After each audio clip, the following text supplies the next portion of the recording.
मुगल साम्राज्य। मुगल वंश का संस्थापक बाबर था। बाबर एवं उत्तरवर्ती मुगल शासक तुर्क एवं सुन्नी मुसलमान थे।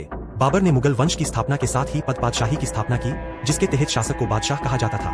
बाबर 1526 से 1530 ईशू में। बाबर का जन्म 24 फरवरी 1483 ईशू में हुआ था। बाबर के पिता उमर शेख मिर्जा फरगाना नामक छोटे राज्य के शासक थे। बाबर फरगाना की गद्दी पर 8 जून 1494 ईशू में बैठा।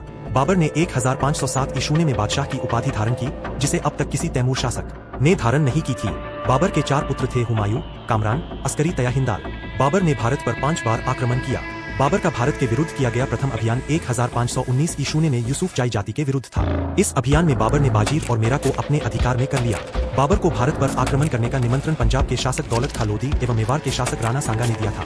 बाबर द्वारा लड़े गए प्रमुख युद्ध। 1 पानीपत का प्रथम युद्ध 21 अप्रैल 1526 ईशू को इब्राहिम लोधी एवं बाबर के बीच हुआ, जिसमें बाबर विजयी हुआ। 2 खानवा का युद्ध 17 मार्च 1527 ईशू को राणा सांगा एवं बाबर के बीच हुआ, जिसमें बाबर विजयी हुआ। 3 चंदेरी का युद्ध 29 जनवरी 1528 ईशू को मेदनी राय एवं बाबर के बीच हुआ, जिसमें बाबर विजयी हुआ। 4 घाघरा का युद्ध 6 मई 1529 ईशू को अफगानों एवं बाबर के बीच हुआ, जिसमें बाबर विजयी हुआ। पानीपत के प्रथम युद्ध में बाबर ने पहली बार तुगलमा युद्ध नीति एवं तोपखाने का प्रयोग किया था। उस्ताद अली एवं मुस्तफा बाबर के 2 प्रसिद्ध निशानेबाज थे, जिसने पानीपत के प्रथम युद्ध में भाग लिया था। बाबर को अपनी उदारता के लिए कलंदर की उपाधि दी गई।